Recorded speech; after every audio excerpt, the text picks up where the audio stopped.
요즘 프로야구계를 떠들썩하게 하는, 전 세계적으로 아주 떠들썩하게 하는 선수가 있죠. 메이저리그에서. 그런 일본 선수가 있잖아요. 키는 193이고 잘생긴 외모에 투수도 잘하고 타자에서도 모두 메이저리그에서 정상을 찍고 있으며, 특히 자기 관리를 아주 철저히 하고 너무나 검소하고 거기다가 아주 남을 대하는 인성까지도 아주 뛰어난 사람입니다.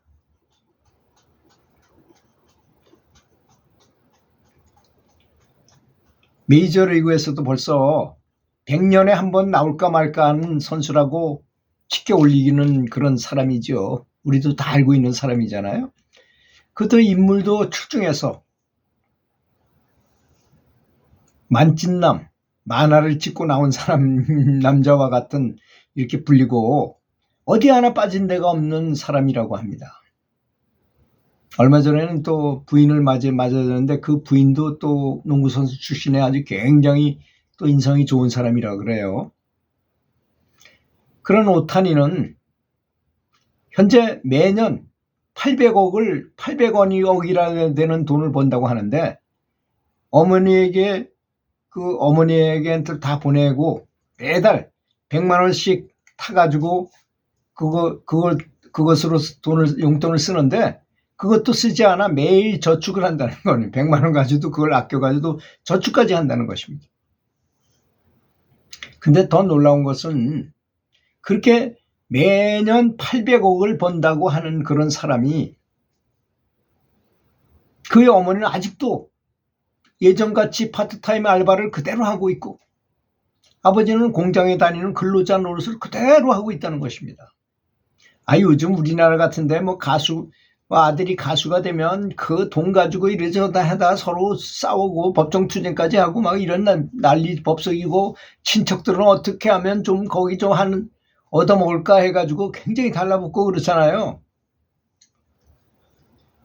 그리고 오래된 그 시골집, 그가 사는 그 시골집을 새로 지어드린다고 해도 마다하고 부모는 자신들이 번 돈으로 떳떳하게 살아가더라는 것입니다. 그래서 이제 언제까지 일을 하실 거냐고 어머니에게 물었을 때, 어머니는 너에게 업어달라고 할 수는 없지 라고 대답을 하더라는 것입니다. 그러더니 아버지도 역시 아들이 성공했다고 해서 아들에게 밥 먹여달라고 할 수는 없지라고 말을 했다는 것입니다. 참, 일본이 선진국인 것은요, 국민성이 이렇기 때문에 선진국이라는 얘기를 듣는 것 같습니다. 오타니의 형제들도 똑같아가지고 오타니 돈은 전혀 건들지 않고 월세방에서 출발해서 스스로 노력해가지고 스스로 벌어서 자기 힘으로 살아간다는 것입니다. 동생들, 형들, 하나도 오타니 그 돈 주는 걸 받을 생각도 안 하고 그런다는 것입니다. 가끔 우리나라 연예인들과 가족들의 사이의 관계가 언론에 보도된 내용이 안타까운 모습과는 정말 너무나 다른 가족 관계의 모습인 것입니다. 그렇지 않습니까? 참 배워야 되겠죠, 이런 모습에 있어서는. 뿐만 아닙니다. 오타니 선수는 경기장에서 담배꽁초나 휴지가 있으면 남이 버린 행운이라고 생각하고 그걸 다 줍는다는 것입니다. 심지어 인류로 나가다가 쓰레기 있죠, 그걸 얼른 줘서 자기 주머니에 넣고 출루하는 장면이 이 TV 화면에 찍히기도 했다는 것입니다. 참 감동을 주는 거죠, 사람이. 제가 보면요, 군계 일학이라는 말이 있잖아요. 여러 가지 닭 중에서 아주 하나의 학처럼 아주 특별한 사람이 있는 것 같이 스포츠계에도 그래요. 운동 어떤 종목이든 간에 얼굴도 잘생기고 키도 크고 참 매사가. 저는 사실 키가 좀 작은 사람으로서 테니스 선수, 국가대표 선수 출신인 전영대 씨를 만났을 때, 제가 이영택 선수를 가르친 바가 있으니까 이영택 선수 때문에 하여튼 건대인가 거기서 한번 만났어요. 근데 보니까 굉장히 올려다보겠고 체격이 그렇게 좋고 너무 잘생긴 거예요, 사람이.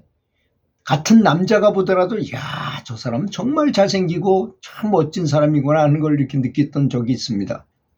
그런 게 바로 타고난 그런 전생의 업으로 인해서 그런 좋은 선업에 의해서 그렇게 된 거라고 저는 생각합니다. 사는 것도 잘 살고 있겠죠. 아직 뭐 이름은 그렇게 나 있거나 뭐 이름난 행동은 하진 않지만 그런 것이라고 생각합니다. 그래서 이 이야기는 전삼용 요셉 신부님의 강론 중에서 제가 그 글을 대신 읽어 올리는 건데요. 그분이 고백하기를 성당 안에 떨어진 휴지도 줍지 않았던 신부인 제 자신이 부끄러웠습니다. 라고 이분이 말씀하셨어요. 앞으로는 저도 쓰레기를 남이 버린 행운으로 생각하고 줍는 습관을 갖도록 하겠다고 이렇게 말씀하셨어요. 그러니까 남이 버린 행운이다라고 생각한다는 거예요. 쓰레기를 줍는 것을. 참 마음이 정신이 바로 박힌 거죠. 그 부모님들이 지금 하시는 행동을 보십시오. 그 자식이 그렇게 안 하겠는가. 모범을 보이잖아요. 자식이 100억을 벌든 1000억을 벌든 아무런 욕심을 갖지 않고 내가 번 돈으로 내가 쓰겠다 이거야. 참 얼마나 멋있는 그런 그 행위고 자세인 것입니까? 우리는 이런 걸 좀 배워야 되지 않겠는가 저는 생각합니다. 사실 인과의 법칙을 아는 분들은요, 뭐 형제나 또는 자식이나 부모나 누가 잘 돼가지고 선의를 베푼다고 그걸 따끔따끔 받아먹는 거 있죠? 그거 좋은 게 아닙니다. 정말 좋은 게 아니에요. 저는 부모로부터 재산을 물려받았어도 사실 별로 안 썼어요. 다 그냥 그대로 있습니다. 어느 순간부터 그런 것은 별로 내 인생에서 중요한 게 아닌 게 돼버렸어요.